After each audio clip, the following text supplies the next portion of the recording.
Sunday morning, April 6, 1941. An American student named George Vujnovic woke in his Belgrade apartment to the building shaking around him. He ran to the window and saw German bombers filling the sky, dropping their loads without warning.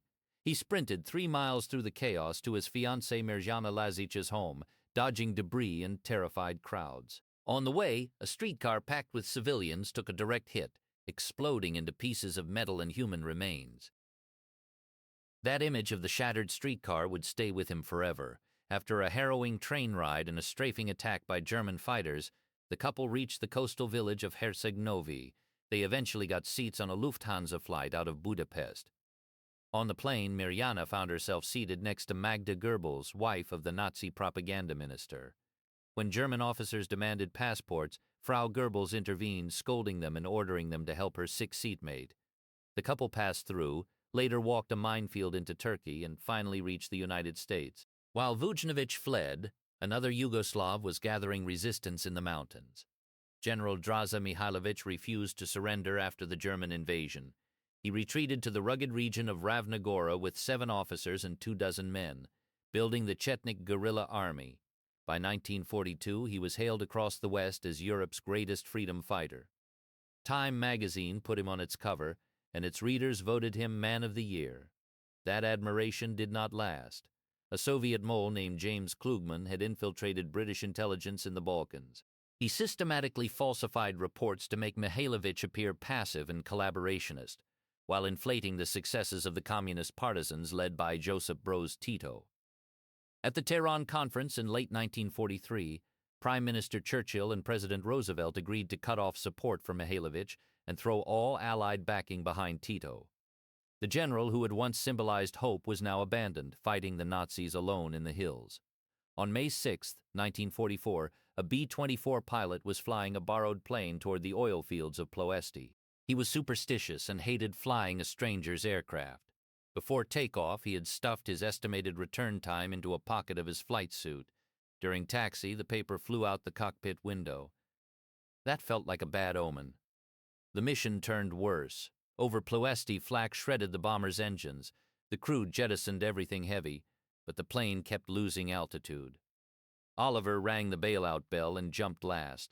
He hung under his parachute, watching his bomber nosedive into the ground and explode.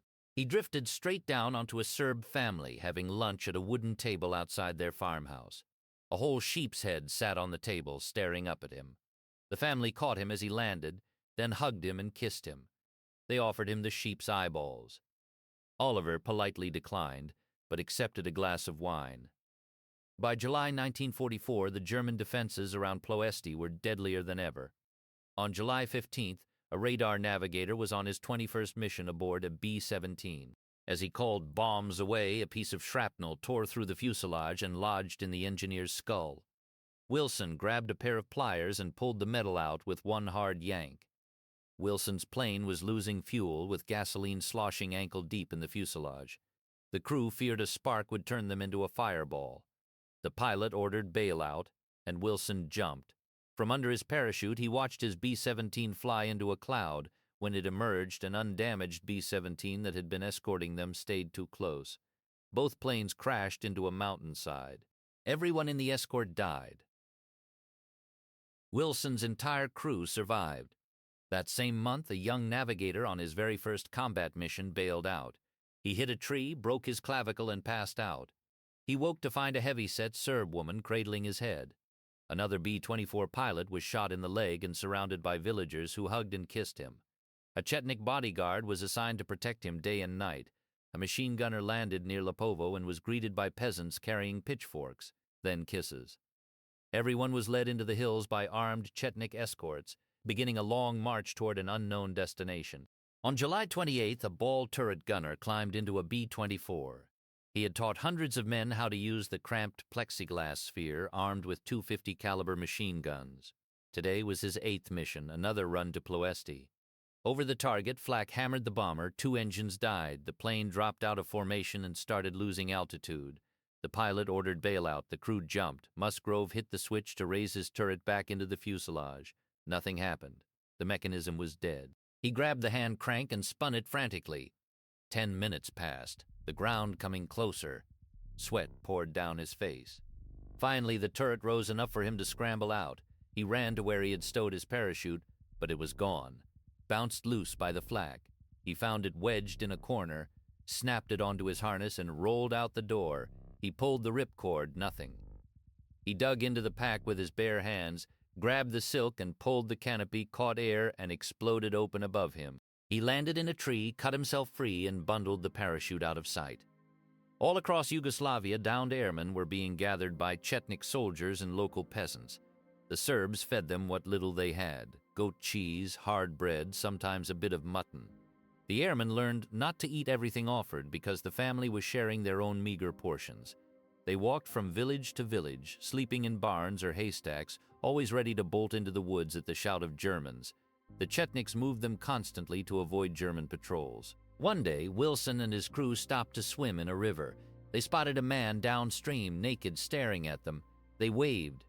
Their interpreter later told them that man was the German commandant who had come to bathe while his troops raided the nearby village. They had waved at the enemy. By late July 1944, hundreds of American airmen were threading through the rugged mountains of Serbia, headed toward a village called Pranjane. They did not know where they were going or what awaited them. The Serb peasants who sheltered them, risking execution, kept moving them forward. The airmen began to hope that someone was coming for them after all. By early August 1944, the trickle of downed airmen into the remote mountain village of Pranjane had become a steady stream. Men who had been wandering for weeks, dodging German patrols and surviving on goat cheese and stale bread, crested the final ridge and saw something that stopped them cold. The valley below was dotted with hundreds of men in tattered flight suits, lounging outside stone cottages, smoking corncob pipes and waving up at the new arrivals. Claire Musgrove, still shaken from the nightmare of his jammed turret and failed parachute, stood on that ridge and counted more than 200 Americans already gathered in the makeshift camp. The sight flooded him with a relief he had not let himself feel since the moment his B-24 began to die over Ploesti. A bearded man on horseback trotted up to the newcomers and introduced himself in perfect English with a trace of a New York accent. He was George Muselin, an OSS special agent who had been dropped into Yugoslavia weeks earlier to organize exactly this gathering. Muselin wasted no time on pleasantries. He told the exhausted airmen they were not being hidden indefinitely. A rescue was coming. C-47 cargo planes would land on a hayfield they had carved out of the hillside at Pranjane. Musgrove and the others around him stared at the agent, then at the rugged terrain, then back at each other. A rescue, an airstrip built by hand. It sounded impossible, but for the first time in weeks they had a reason to hope. 300 miles away in the Italian port city of Bari, OSS control agent George Vujnovic was fighting a different kind of war. While the airmen trudged through the Yugoslav mountains, Vujnovic sat in a cramped office, stacked with intelligence reports and radio transcripts, trying to untangle the political knots that threatened to strangle any rescue effort before it began. He had already confirmed his wife Mirjana's rumor that hundreds of American flyers were stranded in the hills, but confirming the rumor was the easy part. The hard part was that the British, who controlled Allied policy in the Balkans, had written off the very man protecting those airmen, General Draza Mihailovic. Vujnovic had learned enough about the intelligence war in the Balkans to suspect the British case against Mihailovic was built on a lie. He could not prove the source, but he knew that every day the British delayed support for Mihailovic was another day the airmen in Pranjane might be captured or killed. He pushed his rescue plan forward anyway, leaning on the OSS chain of command and bypassing the British whenever he could. To make the rescue work, Vujnovic needed men on the ground inside Yugoslavia, men who could coordinate with Mihailovic and organize the airmen for extraction. He chose George Muselin, a former University of Pittsburgh football star and steel worker who had already spent months operating behind enemy lines in the Balkans. Muselin weighed nearly 300 pounds, and every parachute jump he made was a calculated gamble. On August 5, 1944, Muselin and a three-man OSS team climbed into a C-47 and flew east over the Adriatic, crossing into the dark mountainous expanse of German-occupied Serbia. Anti-aircraft fire greeted them as they crossed the coast, but the pilot held his course. Muselin jumped into the night, his massive frame straining the parachute risers as the canopy cracked open above him.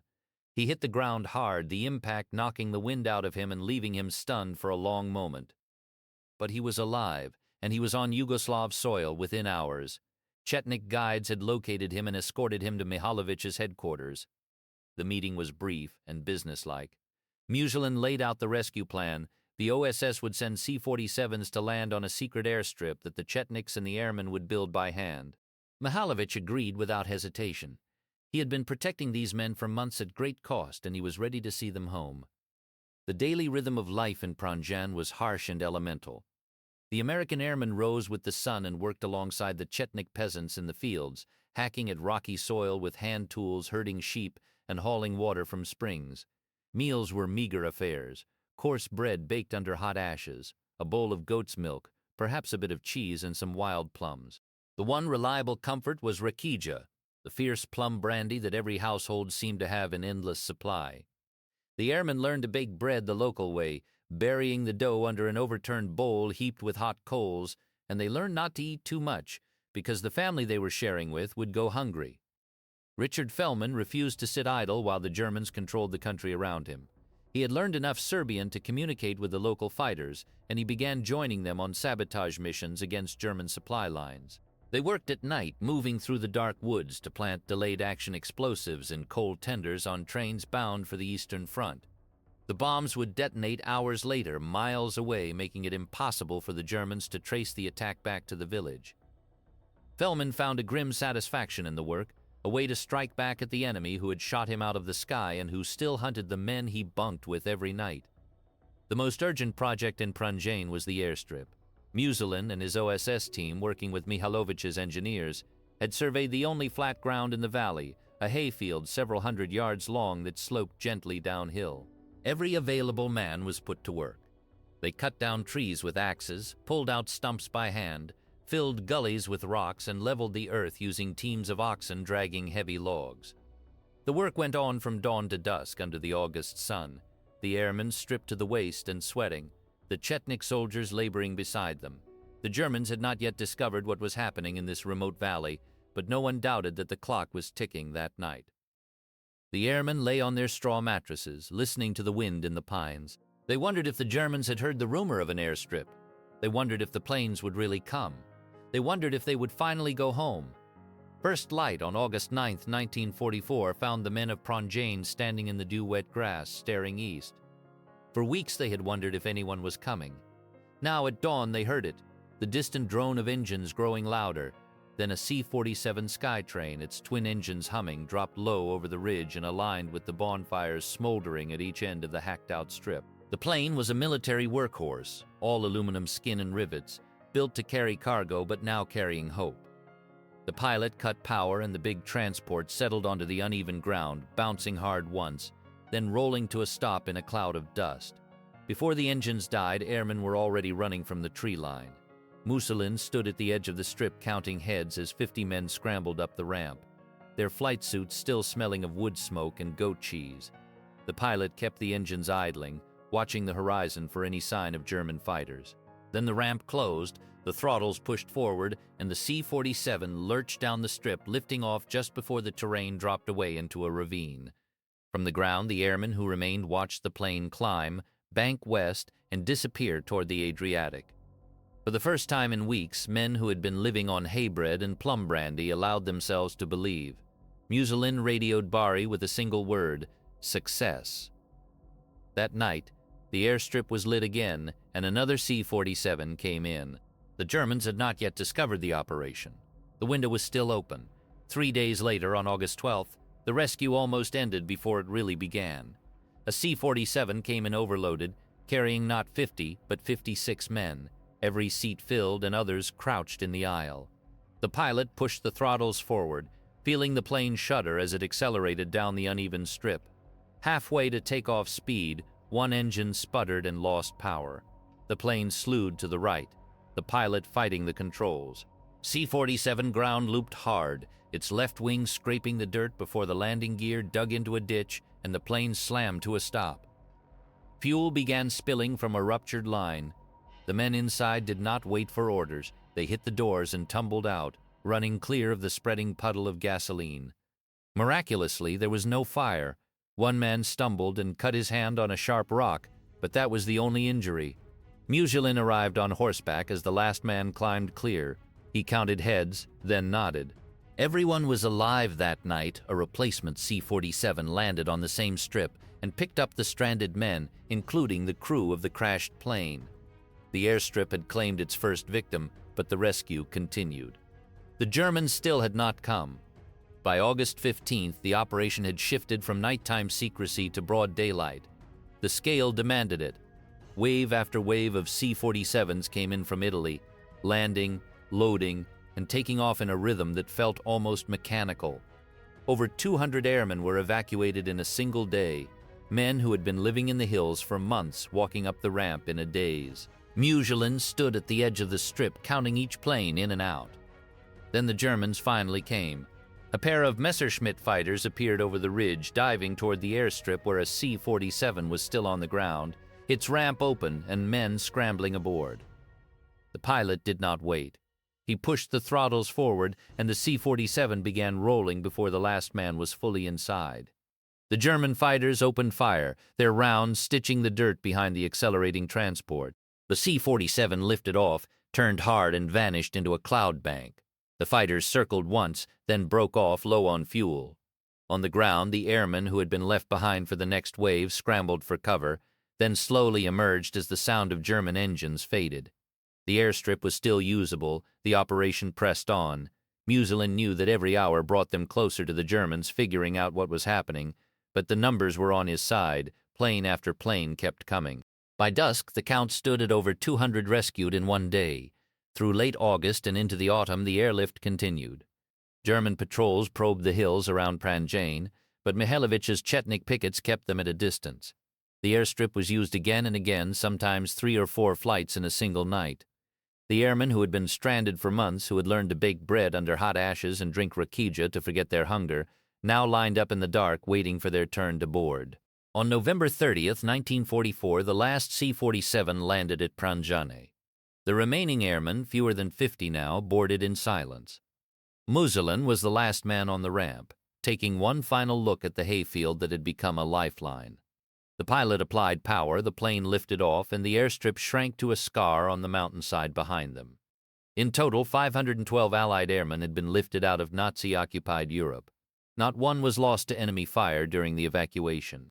As the final C-47 crossed the Adriatic, the men inside sat in the cold fuselage looking down at the water.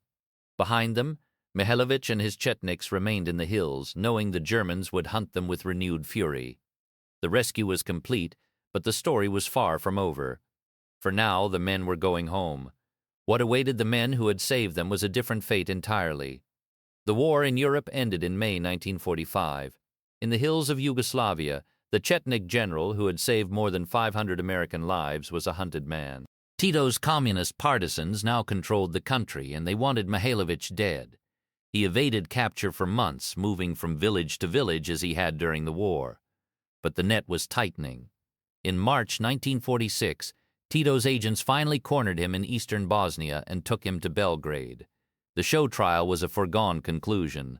Mihailović was charged with treason and collaboration with the Nazis, the same enemy he had fought for 4 years. The Allies, who had abandoned him at Tehran, offered no protest. On July 17, 1946, he was taken to a courtyard and shot by a firing squad. The general who had refused to surrender to Hitler, who had ordered his men to protect American airmen at the cost of their own villages, died alone, condemned by the very powers he had served. The rescued airmen returned to America and tried to resume their lives. George Vujnović, the OSS control agent who had risked his career to organize the rescue, was later decorated for his service. He and Mirjana settled in Washington.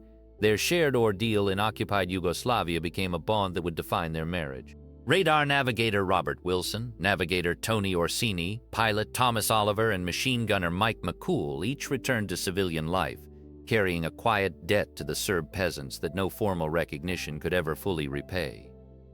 B-24 pilot Richard Fellman, who had flown sabotage missions beside the Chetniks, ball turret gunner Claire Musgrove, who survived a jammed turret and a failed parachute, and OSS agent George Muselin, who had built the airstrip at Pranjane, began writing letters to congressmen, to military officials, to anyone who would listen. They told the story of Mihailović and the Chetnik peasants who had fed them, hidden them, and died for them. They wanted the general pardoned or at least acknowledged. The response was silence. The official position was clear. Mihailovich had been condemned as a collaborator, and acknowledging his role in Operation Halyard would embarrass the Allies. The story was classified, buried in files marked secret. For decades, the men who had been lifted off that hayfield in Pranjan held reunions, spoke at small gatherings, and kept the memory alive among themselves, but the wider world never heard it.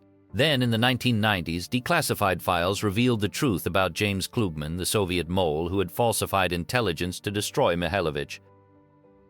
Radio messages from the general lists of the airmen he saved and his desperate unanswered pleas for help were finally uncovered. The story of the rescue began to emerge from the shadows. In 2007, more than 60 years after the war, the surviving airmen and their families gathered for a ceremony in Washington. They presented the evidence of what had really happened in the hills of Yugoslavia. The Pentagon quietly acknowledged that Operation Halyard had been the largest rescue of downed American airmen in history, and that Draza Mihailovich had made it possible.